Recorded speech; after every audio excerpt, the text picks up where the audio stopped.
আসসালামু আলাইকুম সুপ্রিয় শিক্ষার্থীরা, নবম ও দশম শ্রেণীর সাধারণ গণিত সেট ও ফাংশন অধ্যায় 2 চট্টগ্রাম বোর্ড 2023। এই প্রশ্নে বলা হচ্ছে সার্বিক সেট ইউ এর এলিমেন্টগুলো হলো 2, 3, 4, 5, 6, 7, 8। এর দুইটি উপসেট আছে। এই উপসেটগুলো হলো একটি উপসেট, এটি আমাদের দেওয়া আছে, এখানে সেট গঠন পদ্ধতিতে দেওয়া আছে। এখানে বলা হচ্ছে x belongs to n such that x হবে 2 থেকে বড় এবং 7 থেকে ছোট। আর বি সেটটি এখানে আমাদের তালিকা পদ্ধতিতে দেওয়া আছে, যার এলিমেন্টগুলো 2, 4, 6, 8 এবং এস এটি একটি ক্রোমোজোর সেট। এই ক্রোমোজোর সেটের এলিমেন্টগুলো নিতে হবে, এগুলো নিতে হবে বি থেকে, অর্থাৎ বি এ যে 2, 4, 6, 8 আছে এইগুলো হবে এ এর মান। আবার বিগুলো নিতে হবে, অর্থাৎ দ্বিতীয় উপাদানগুলো নিতে হবে, এটাও বি থেকেই নিতে হবে। কিন্তু একটা শর্ত দেওয়া আছে, যেগুলো এর সাথে 2 যোগ করলে বি হবে সেইগুলো শুধু নেওয়া যাবে, বাকিগুলো নেওয়া যাবে না। ও আবার এ সেটে এখানে দেখো, এখানে বলা আছে এন হচ্ছে স্বাভাবিক সংখ্যা। স্বাভাবিক সংখ্যাগুলো হচ্ছে গণনাযোগ্য সংখ্যা 1, 2, 3, 4 এগুলো। যে স্বাভাবিক সংখ্যাগুলো 2 থেকে বড় এবং 7 থেকে ছোট সেইগুলো শুধু এক্সের উপাদান হবে এ সেটের এলিমেন্টগুলো। তো এখানে ক নাম্বার, এটি দুটি ক্রোমোজোর সেট পরস্পর সমান দেওয়া আছে। এখানে প্রথম ক্রোমোজোরের প্রথম এলিমেন্ট হলো m প্লাস n এবং দ্বিতীয়টা হলো n। আর দ্বিতীয় ক্রোমোজোরের প্রথম এলিমেন্ট হলো 7, দ্বিতীয় এলিমেন্ট হলো 5।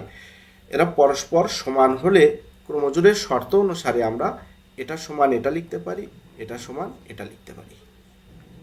তাহলে এখানে আমরা দেওয়া আছে m প্লাস n এবং n এর ক্রোমোজোর সেট সমান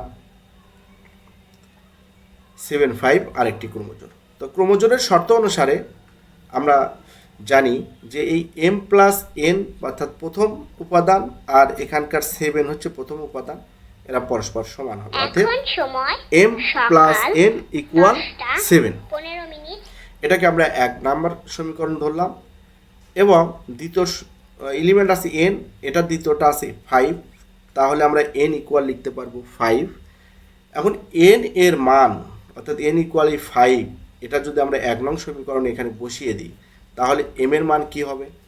n ইকুয়াল 5 1 নঙ্গে বসিয়ে পাই, তাহলে এখানে m plus 5 equal 7।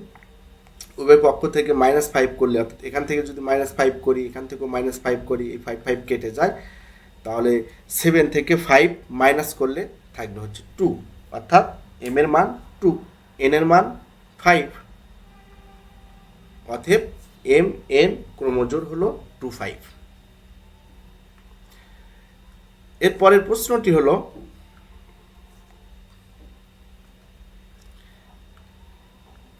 c equal হচ্ছে a প্রাইম।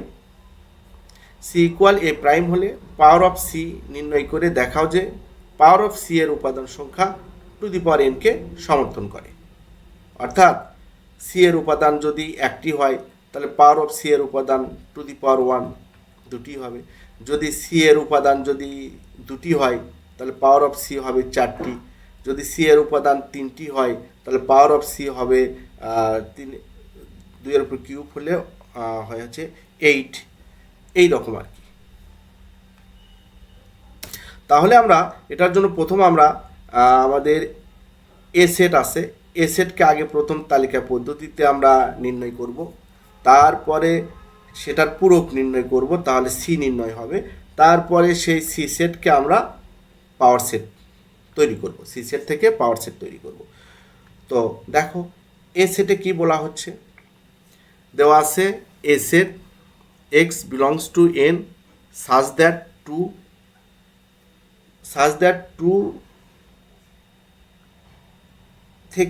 থেকে x বড় এবং 7 থেকে x ছোট, এটা বলা হচ্ছে।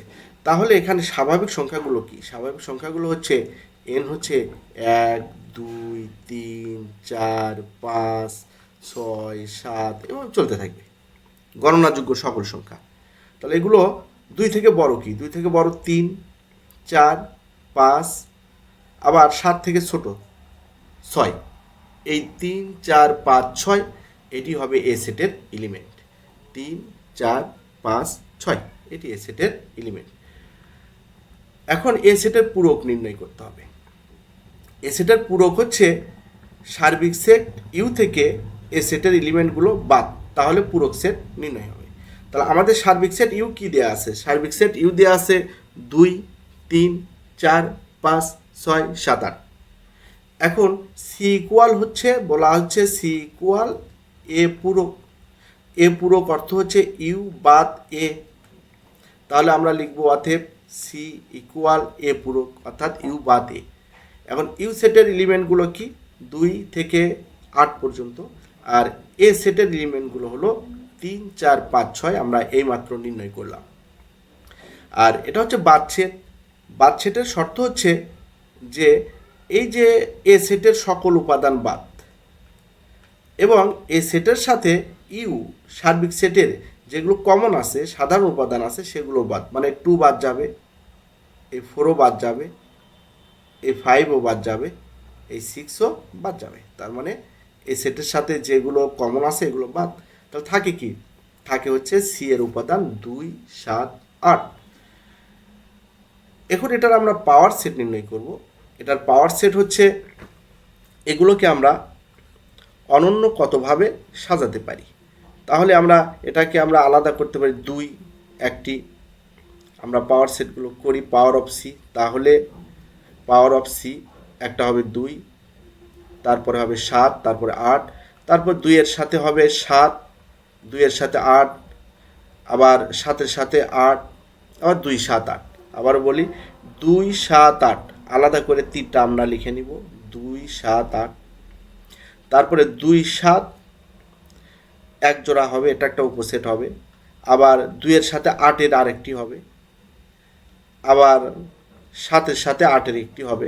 কিন্তু পরবর্তীতে আবার কেউ যদি 8 এর সাথে 7 করতে চাও তাহলে হবে না, কারণ একই উপাদান নিয়ে হবে না, এগুলো অনন্য হতে হবে, আলাদা আলাদা হতে হবে। আবার 3টিও আমরা নিতে পারি, 2 7 8, আর শেষে একটা ফাঁকা সেট। তাহলে এখানে লক্ষ্য করো, এখানে সি সেটের উপাদান সংখ্যা কয়টি ছিল? 3টি। 2 7 8, সি সেটের উপাদান সংখ্যা n ইকুয়াল 3। তাহলে পাওয়ার অফ সি সেটের উপাদান সংখ্যা এখানে কয়টা হচ্ছে? 8টি। 8 মানে কি? টু দি পাওয়ার 3। তাহলে 3 এর মান কি? n। n হচ্ছে n এর মান হচ্ছে 3। তাহলে 3 এর পরিবর্তে আমরা n বসিয়ে দিলে এখানে পাওয়ার অফ সি এর উপাদান সংখ্যা টু দি পাওয়ার n কে সমর্থন করে। অর্থাৎ পাওয়ার অফ সি এর উপাদান সংখ্যা টু দি পাওয়ার n কে সমর্থন করে। এখানে সংখ্যা হবে। ওকে, সংখ্যা বানানটা ভুল ছিল, এটা আমরা ঠিক করে ফেললাম। তাহলে খ নাম্বার শেষ হলো। এরপরে আমাদের গ নাম্বার কি বলছে? এস অন্যটিকে তালিকা পদ্ধতিতে প্রকাশ করে তার ডোমেন নির্ণয় করো। তাহলে এসে বলা হচ্ছে এস একটি ক্রোমোজোর সেট দেওয়া আছে এবং শর্ত দেওয়া আছে, এবং এই ক্রোমোজোর সেটের উপাদানগুলো সব বি থেকেই নিতে হবে এই শর্ত অনুসারে। বি ইকুয়াল a + 2 এই শর্ত অনুসারে নিতে হবে। তো এটার জন্য আমরা দেওয়া আছে, আমাদের বি সেট দেওয়া আছে 2 4 6 এবং 8। আর এস বলা হচ্ছে এ B chromosomes that A belongs to B এবং বি বিলংস টু বি, অর্থাৎ এর এ ও বি গুলো আমাদের এই বি থেকেই নিতে হবে এই শর্ত অনুসারে। তাহলে এসে বর্ণিত শর্ত হতে পাই বি ইকুয়াল হবে a + 2। তাহলে আমরা প্রত্যেক এ বিলংস টু বি, এগুলো তো আমরা বি এর মধ্যেই পাবো। তো এ বিলংস টু বি এর জন্য বি ইকুয়াল a + 2 এর মান নির্ণয় করি। তাহলে এগুলো আমরা কোথায় থেকে নিব? বি থেকে। বির উপাদান কি আছে? 2 4 6 8, এর মানও হবে 2 4 6 8। এখন এই শর্ত অনুসারে আমাদের বিগুলো নির্ণয় করতে হবে। এর মান যদি 2 বসাই, 2 + 2 তাহলে কি হবে? 4।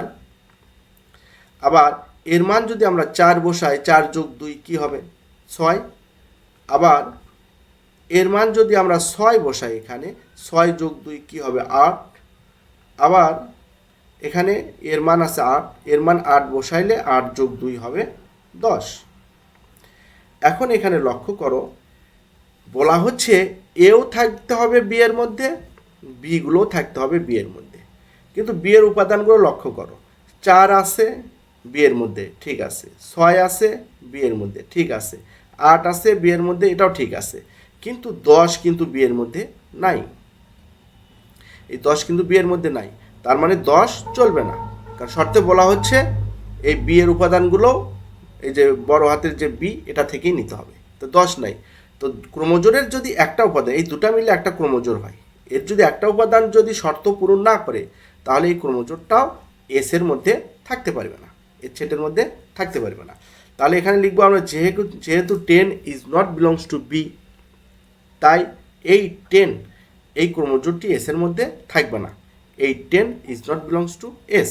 তাহলে ক্রোমোজোর হবে কি 2 4 4 6 6 8, এই তিনটি ক্রোমোজোর নিয়ে এর সেটটি গঠিত হবে। তাহলে এর সেটের ক্রোমোজোর এলিমেন্টগুলো হচ্ছে 2 4 4 6 6 8।